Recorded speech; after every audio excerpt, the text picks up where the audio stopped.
नगर निगम चुनावों को लेकर चुनावी सरगर्मियां तेज हो गई हैं। अब बैठकों का दौर जारी है। हर कोई जो है अपने वोट बैंक को पक्का करने के लिए अभी से ही जो है बैठकों में शिरकत करना और लोगों के बीच रूबरू होकर उनसे सहमति प्राप्त करने के लिए अग्रसर होता नजर आ रहा है। और देखिए वार्ड 38 जो है काफ़ी चर्चा में है।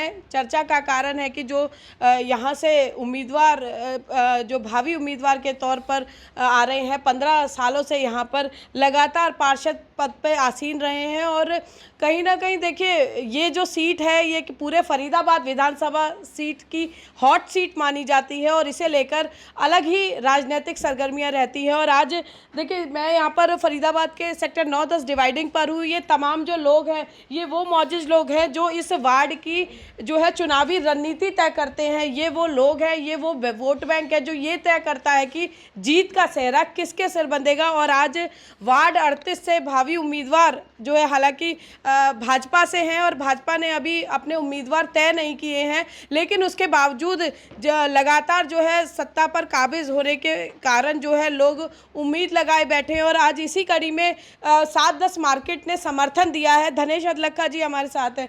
धनेश जी, सबसे पहले 15 साल से आप पार्षद पद के उम्मीदवार हैं और एक आवाज़ अब आने लगी है कि पार्षद पद पर है और अब आपका और प्रमोशन कर देना चाहिए, तो इस बार चुनावों में क्या रणनीति होगी?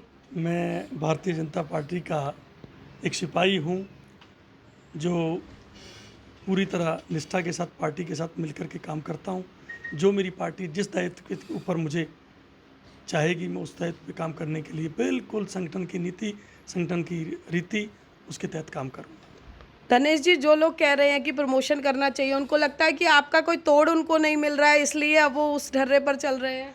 देखिए, कौन नहीं चाहता कि उसकी प्रमोशन ना हो, मैं भी चाहता हूँ, पर जब तक पार्टी मुझे निगम पार्षद का चुनाव लड़ाएगी मैं यहाँ अपना चुनाव को बखूबी जीत करके जो निगम की एक हमारी नीति है कि हम किस तरीके से भी शहर को एक अच्छे से साफ सुथरा शहर बना करके दें, उसके ऊपर मैं पिछले 15 साल से काम कर रहा हूं।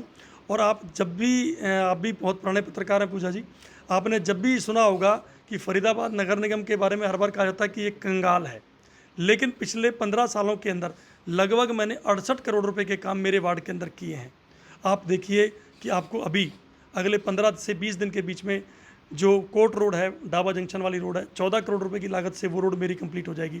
अभी माननीय मंत्री कृष्णपाल गुर्जर जी और मेरे स्थानीय विधायक श्री नरेंद्र गुप्ता जी YMCA वाली रोड का उद्घाटन करने वाले हैं।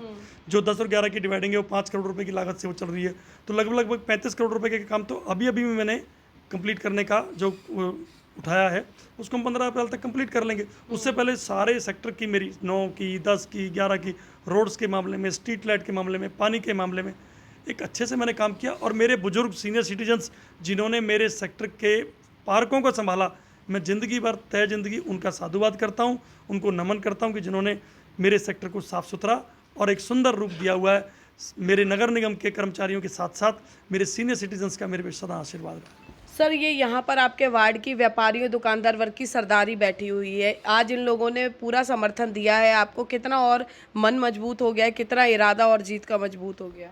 देखिए पूजा जी, जब परिवार के बड़े सिर पे हाथ रख देते हैं तो इंसान जब घोड़ी पे बैठता है तो उसके हौसले बुलंद होते हैं। तो आज मेरे परिवार के लोगों ने फिर मुझ पे विश्वास जताया है। मैं तहे दिल से अपने परिवार के लोगों का, पूरी मार्केट के स्थानीय साथियों का तहे दिल से धन्यवाद करता हूं और ज़िंदगी भर इस एहसान को कभी नहीं उतार पाऊंगा। सर, एक चीज़ और है, कुछ वार्ड के ऐसे भी लोग हैं जो ये इस तरह का प्रचार कर रहे हैं या कहते हैं, हम लोग फील्ड में जाते हैं कि धनेश अदलक्खा ने काम नहीं किया। आप कह रहे हैं 68 करोड़ रुपए के काम हुए हैं, तो क्यों जब काम हुए हैं और नज़र आ रहे हैं तो दुष्प्रचार क्यों? ऐसा है, हर बार चुनाव से 3 महीने पहले बरसात की मेंढक की तरह मेंढकों की टर टर की आवाज़ आती है, जैसे ही चुनाव खत्म हो जाता है 5 साल तक बंद हो जाती है।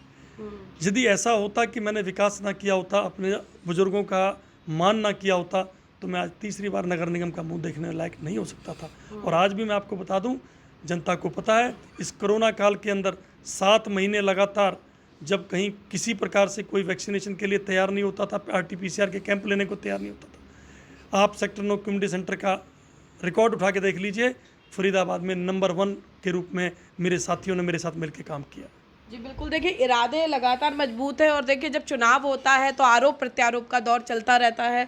क्या नाम है सर आपका? मेरा नाम सुरजीत सिंह है जी। सुरजीत जी, अपने पार्षद के उम्मीदवार के तौर पर क्या कुछ खूबियां देखते हैं और क्या कुछ ऐसा आपको धनेश अदलखा जी में लगा कि आपको लगा कि ये आपके लिए एक दोबारा से सही उम्मीदवार साबित होंगे?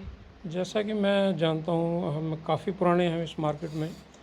गणेश जी ने हमारे साथ जब मार्केट पे काफ़ी क्राइसिस आए थे तो काफ़ी हमारा इन्होंने साथ दिया, और कोई भी सरकार रही, चाहे वो कांग्रेस की रही, या इन्होंने हमारे साथ कंधे से कंधा मिलाकर हमारे मैटर को डिस्कस किया आगे जाके। और since he is a qualified person, तो मैं अप्रिशिएट करता हूँ कि जो इन्होंने बातें कही वो आगे इस हमारे फरीदाबाद क्षेत्र के लिए अच्छे दिन लाएंगी। जी बिल्कुल, फरीदाबाद के खासकर वार्ड नंबर 38 के अच्छे दिन आएंगे। क्या नाम है सर आपका? बजरंग सिंह। बजरंग जी, क्या कुछ उम्मीदें हैं वार्ड को लेकर? क्या कुछ ऐसी चीजें हैं जो इस कार्यकाल में रह गई हैं और आगे? बहुत है, और धनेश के मुकाबले कोई पार्षद नहीं हुआ हमारे वार्ड में, ना होगा आगे। क्या नाम है बाबूजी आपका? क्या नाम है बाबूजी? ओपी दैया जी। दिनेश जो है ना सबसे मेहनती पार्षद है। ये इसके सोने जागने का पता ही नहीं है। बहुत मेहनत करते हैं। मैंने तो देखा नहीं इतना मेहनत करने वाला बच्चा, और मेरे लिए तो बच्चे के समान है। मेरे बेटे की उम्र के हैं, और आज से नहीं, मैं इनको बचपन से जानता हूँ। जी बहुत बिल्कुल। क्या नाम है सर आपका? कृष्ण मोगा। धनेश जी दोबारा चुनावी मैदान में, हालांकि अभी तिथि डिसाइड नहीं हुई है, लेकिन जो है सर्वविदित है कि धनेश जी का कोई तोड़ नहीं है, ऐसा चर्चा रहती है वार्ड 38 में। आपको भी ऐसा लगता है, और लगता है तो क्यों लगता है? जो इन्होंने काम करवाए हैं, स्पेशली जो भी मार्केट का बहुत बढ़िया इन्होंने जो काम कराया मार्केट पास करवाने का, उसके लिए इनको बहुत नमन है, और इसलिए पूरी मार्केट इनके साथ है जी, तहे दिल से साथ है। जी धनेश जी, एक चीज जी जी एक बात जो मैं इस जो अब ये चल रहा है इससे हट करके कहता हूँ कि जो इनकी खूबी है, वो खूबी इनकी ये है कि ये मुंह फट तो हैं ज़्यादा, लेकिन दिल के साफ़ हैं। जो आदमी मुंह फट होगा वो दिल का साफ़ होगा, जो आदमी घुन्ना होगा वो दिल का वो होगा। तो इस बात में ही सारा तंत्र मौजूद है कि ये जो है ना जी दिल के साफ़ है, और हमें जो है ना हकदार बनते हैं इसके वोट के, और हमें इनकी वोट का। सहमत है बाबूजी बात से? मैं इनका सूत्रधार हूँ। पहला इलेक्शन मैंने लड़वाया इनको, पहले से लेके अब तक, आगे भी इनके साथ था, इनके साथ हूँ। जी देखो जी, ये जो चुनाव है ना मात्र औपचारिकता है। धनेश अदलखा आज ही जीता हुआ है, आगे जीता हुआ ही रहेगा। जी बिल्कुल बिल्कुल। धनेश जी, एक चीज़ और है कि बहुत सारे लोग, क्योंकि भाजपा से आप हैं और भाजपा की टिकट की लाइन में लगे हुए हैं और दावा कर रहे हैं कि हम कैंडिडेट हैं, हम जनता के कैंडिडेट हैं, तो इस कैसे इन सवालों से, इन लोगों दो से? बातों में फ़र्क है। जी।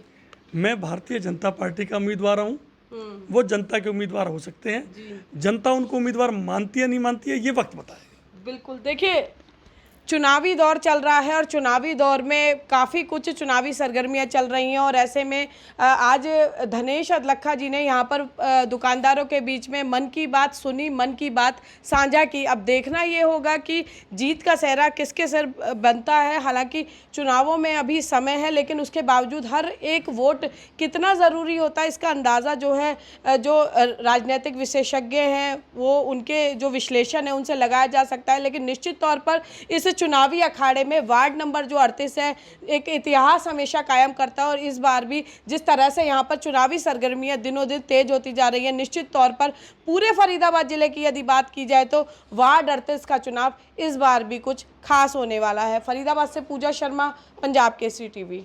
हमसे जुड़े रहने के लिए हमारे YouTube चैनल को सब्सक्राइब करें और नई वीडियो की नोटिफिकेशन के लिए बेल आइकॉन को दबाएं। अगर आप ये वीडियो Facebook पर देख रहे हैं तो लाइक जरूर करें और ज्यादा से ज्यादा शेयर करें। धन्यवाद।